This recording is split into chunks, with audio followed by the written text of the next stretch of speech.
On Saturday, 15th February, there was a pro-Palestinian march which started at Whitehall and finished at the American Embassy. There was also a pro-Israel counter-demonstration that took place next to Vauxhall Bridge. I went along to interview both the pro-Israel counter-demonstrators and the pro-Palestinian demonstrators, and one of the questions I asked was what they thought about the Trump plan for Gaza. Because of the nature of the question, I only actually put this to one of the pro-Palestinian demonstrators. As always, all the interviews are consensual, and although I've had to edit the videos, I've done my best to treat all the respondents with respect and stay true to the meaning and the context of what they were saying.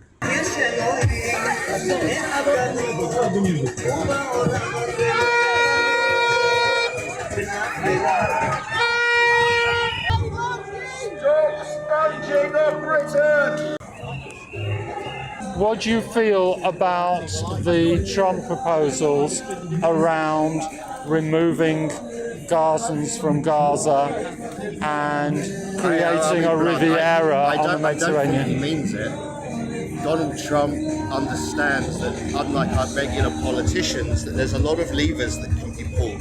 And all he's basically done is say to the other Sunni states in the area, this is my plan, if you don't like it, come up with an alternative. It's just a negotiating tactic, there's no way you do it.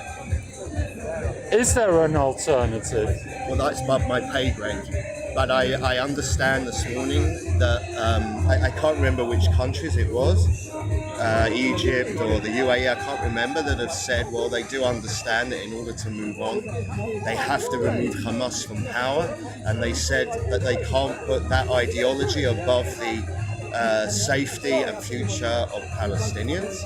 And so I think this is the beginning of some kind of debate with the other states in the region to work together to find some kind of solution. What it is, I don't know, but I don't think Trump really intends on doing that. And he's getting what he wants, which is a discussion with the other countries in the region.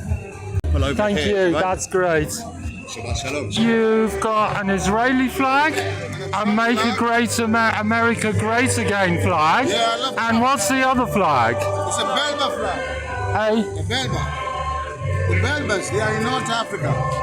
They are the indigenous people of North Africa, the Belbas. I was really interested when I went to Morocco Museum, in the photography museum, they had Jewish Berbers.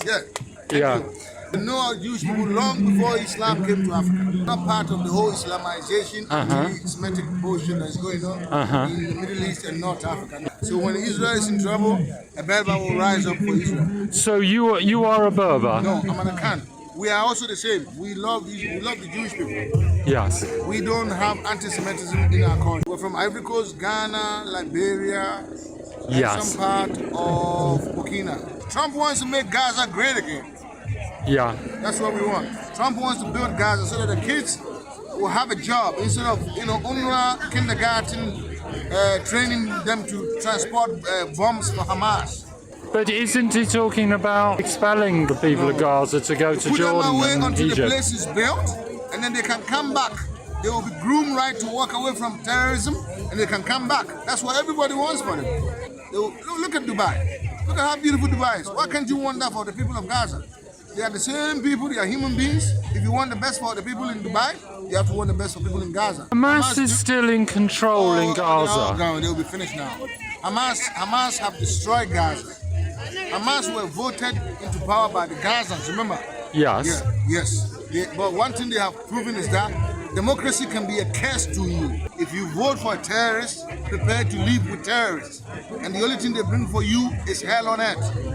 So we have to remove Hamas. Hamas has to go. And then Gazans have to prepare that they are going to start practicing human development. Do you believe that when Gaza is rebuilt, the Gazans sent to Jordan or Egypt will be allowed to come back? Nobody. Look, Trump lives in New York. He doesn't want to. He wants to build Gaza. He said, and I quote, he said, when you live in a society where firefighters are heroes, children grow up to be firefighters. When you live in a society where athletes and movie stars are the heroes, Yes. children will grow up to be athletes and movie stars. But in Gaza, heroes are those who murder Jews. It's unfair what the UN and all these so-called international communities have watched Hamas done to the Gazan people. It's wrong. It's negligence. They should, to me, the UN should be charged with war crimes. Gaza wants you off the streets! Gaza wants you off the streets!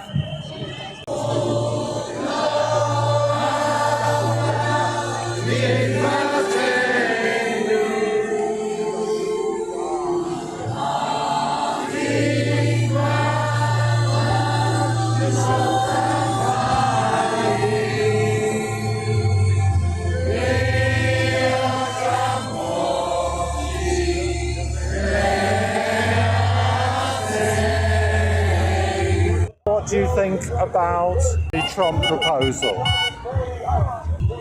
I think that it was designed to make the terrorists allow the 3 hostages to go this weekend. I think it was designed purely to unlock the deadlock that Hamas keep on putting back into the way of them giving the hostages back. I think in terms of it as an idea, I think that it goes too far. I think that there should be a focus on de-radicalising Palestinians and at the same time giving them places to live and a good life.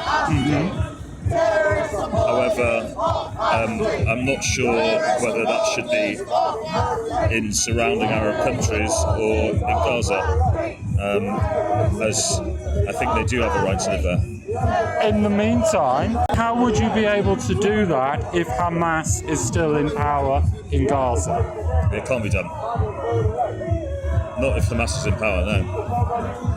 But you have to get rid of the terrorists to have any chance of peace for anybody. Israel's been trying to get rid of the terrorists for 15 months and they haven't succeeded in doing so. Is there anything that could happen now? What should happen now?